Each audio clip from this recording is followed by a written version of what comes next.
Hello student, good morning. आज हम आपके लिए लेसन नंबर 3 के क्वेश्चन नंबर 41 से स्टार्ट करेंगे। क्वेश्चन है, इंडियन नेशनल कांग्रेस की स्थापना किसने की थी?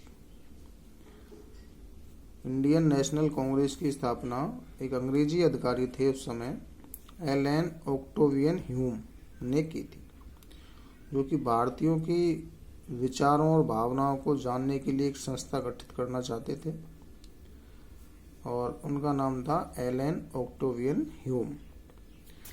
आगे देखिए question number 42। Indian national Congress का प्रथम अधिवेशन कब और कहाँ हुआ था? यानी इसका प्रथम सम्मेलन या अधिवेशन। इंडियन नेशनल कांग्रेस का प्रथम अधिवेशन 28 दिसंबर 1885 ईस्वी को बम्बई के गोकुलदास तेजपाल संस्कृत कॉलेज में हुआ था। मुंबई में एक कॉलेज है, मुंबई में गोकुलदास तेजपाल संस्कृत कॉलेज, जिसमें 28 दिसंबर 1885 ईस्वी को कांग्रेस का प्रथम अधिवेशन हुआ था। स्थापना की बात करें तो किसने की? एलन ऑक्टेवियन ह्यूम ने। आगे देखिए, इंडियन नेशनल कांग्रेस के प्रथम अधिवेशन में अध्यक्ष कौन थे? जो अधिवेशन हुआ था मुंबई के गोकुलदास तेजपाल कॉलेज में 28 दिसंबर को, तो इसमें अध्यक्षता किसने की थी? तो इंडियन नेशनल कांग्रेस के प्रथम अधिवेशन के अध्यक्ष थे व्योमेश चंद्र बनर्जी। अगला क्वेश्चन है 44। कांग्रेस के 4 प्रमुख उदारवादी नेताओं के नाम लिखिए। कांग्रेस थी जो 2 गुटों में बटी थी, गरम दल और नरम दल, जिसको उदारवादी और गरमपंथी दल भी कहा गया। तो कांग्रेस के जो उदारवादी थे, नरम दल के जो नेता थे, उनके कुछ 4 नाम बताने हैं। फिरोज शाह मेहता, गोपाल कृष्ण गोखले, सुरेंद्र नाथ बनर्जी, दादा भाई नौरोजी। इसके बाद कांग्रेस के 4 प्रमुख गरमपंथी नेताओं के नाम, जिसमें बाल गंगाधर तिलक, विपिन चंद्र पाल, अरविंद घोष, लाला लाजपत राय। इनको लाल बाल पाल के नाम से भी जाना जाता है।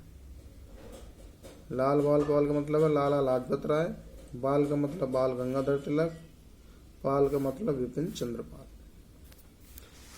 आगे देखिए क्वेश्चन नंबर 46। उग्रवादी दल, जिसको गरमपंथी दल भी कहते हैं, ने अपने कार्यक्रमों में किन बातों पर बल दिया था?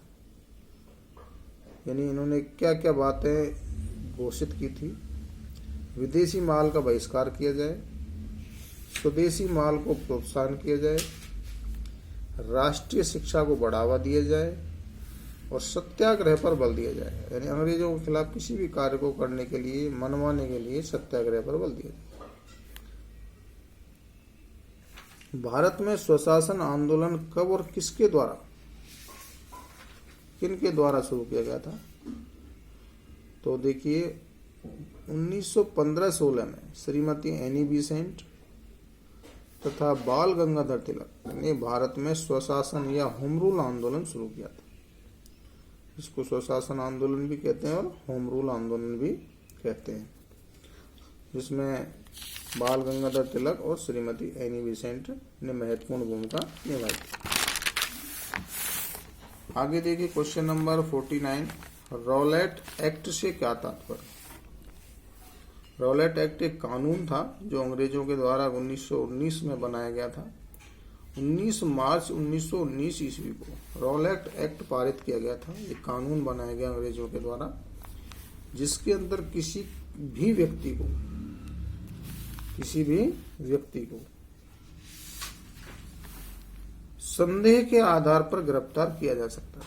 यानी अंग्रेजों अधिकारियों को कोई ऐसा संदेह है कि ये विद्रोह करने वाला व्यक्ति है, ये कर सकता है, तो उसको संदेह के आधार पर भी गिरफ्तार किया जा सकता है। उसे अपील, दलील और वकील करने का अधिकार नहीं था। ना उसे कोई अपील करने का अधिकार था, ना कोई अपनी बात रखने का अधिकार था, और ना ही कोई वकील करने का अधिकार इस कानून में था।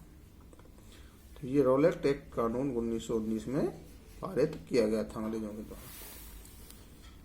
अगला देखिए क्वेश्चन 50। किस एक्ट को काला कानून कहा गया? रॉलेट एक्ट को काला कानून कहा गया था। भारतीय लोगों ने इसे क्या कहा था? काला कानून। अगला क्वेश्चन है, जलियांवाला बाग हत्याकांड की घटना कब हुई? जलियांवाला बाग हत्याकांड की घटना 13 अप्रैल 1919 को अमृतसर में हुई थी। अमृतसर के जलियांवाला बाग है, उसमें भारतीय लोग एकत्रित हुए थे। रॉलेट एक्ट जो एक कानून बनाया गया था इसका विरोध प्रदर्शन करने के लिए, जिसमें अंग्रेजों ने बाग को घेर कर गोलियां चलाई, जिसमें बहुत सारे लोगों की मौत हो गई थी। करीब करीब 1300 लोगों की इसमें मौत हुई।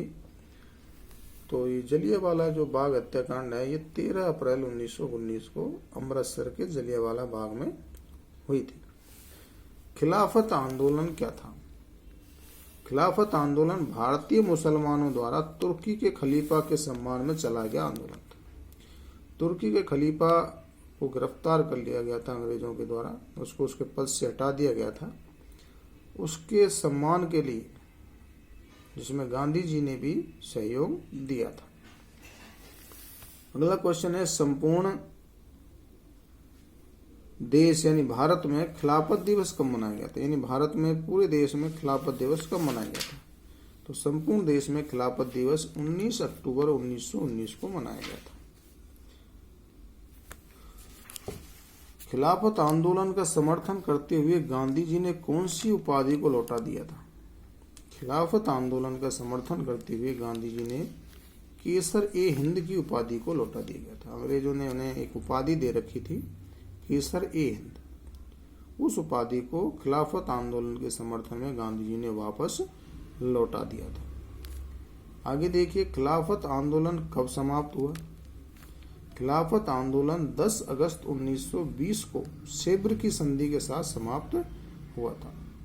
यानी तुर्क का जो खलीफा था उस खलीफा पद को इस संधि के तहत हटा दिया गया था और उस देश को धर्मनिरपेक्ष देश घोषित कर दिया गया था। तो 10 अगस्त 1920 को सेब्र की संधि के द्वारा खिलाफत आंदोलन की समाप्ति हुई थी। अगला क्वेश्चन है, गांधी जी के नेतृत्व में असहयोग आंदोलन कब शुरू हुआ था? गांधी जी के नेतृत्व में असहयोग आंदोलन 1920 में शुरू हुआ था। कब शुरू हुआ था? 1920 में असहयोग आंदोलन। आगे देखिए क्वेश्चन नंबर 57, चोरी चौरा जो गोरखपुर उत्तर प्रदेश में स्थान है की घटना कब हुई थी? असहयोग आंदोलन के दौरान चोरी चौरा गोरखपुर उत्तर प्रदेश की घटना 5 फरवरी 1922 को हुई थी। असहयोग आंदोलन के चलते भीड़ ने गोरखपुर चोरी चौरा नामक एक पुलिस थाना है, वहां पर उसको घेर कर उसमें आग लगा दी गई थी, जिसमें 20-21 पुलिस वाले की मृत्यु हुई थी। गांधी जी ने असहयोग आंदोलन कब क्यों वापस लिया था? गांधी जी ने 12 फरवरी 1922 को चोरी चौरा घटना के कारण, जो गोरखपुर उत्तर प्रदेश में हुई थी 5 फरवरी 1922, इस घटना के कारण जब इस आंदोलन का हिंसक रूप देखकर गांधी जी ने चोरा चोरी घटना के कारण असहयोग आंदोलन को क्या ले लिया था? वापस ले लिया था। साइमन कमीशन भारत कब आया था? Simon commission sir George Simon के नेतृत्व में एक 7 सदस्यीय संगठन कमीशन बनाया गया था, जो भारत में 3 फरवरी 1928 ईस्वी को आया था। जो 1927 में साइमन कमीशन बनाया गया था। लाहौर में साइमन कमीशन का विरोध किसके नेतृत्व में किया गया था? लाहौर में साइमन कमीशन का विरोध लाला लाजपत राय के नेतृत्व में किया गया था। लाला लाजपत राय ने इसका नेतृत्व किया, जिस पर लाठी डंडों से काफी वार किए गए थे और उनकी 1 महीने के बाद मृत्यु भी हो गई थी। इस घटना के बाद कांग्रेस के किस अधिवेशन में पूर्ण स्वराज का प्रस्ताव पास किया गया और कब किया गया? 31 दिसंबर 1929 को कांग्रेस के लाहौर अधिवेशन में, कहाँ अधिवेशन हुआ था? लाहौर, जो वर्तमान में पाकिस्तान में है, में पंडित जवाहरलाल नेहरू के अध्यक्षता में। उस अधिवेशन की अध्यक्षता किसने की थी? पंडित जवाहरलाल नेहरू ने, जो हमारे प्रथम प्रधानमंत्री थे, में पूर्ण स्वराज्य का प्रस्ताव पास किया गया था। तो कांग्रेस का जो अधिवेशन हुआ था लाहौर में 31 दिसंबर 1929 को, तो उसमें पंडित जवाहरलाल नेहरू की अध्यक्षता में पूर्ण स्वराज्य का प्रस्ताव पास किया गया था और 26 जनवरी 1930 को स्वराज्य दिवस मनाने की घोषणा भी इसमें की गई थी। तो विद्यार्थियों, आज के लिए आपके लिए इतना ही, आगे अगली वीडियो में बताएंगे। थैंक यू, धन्यवाद।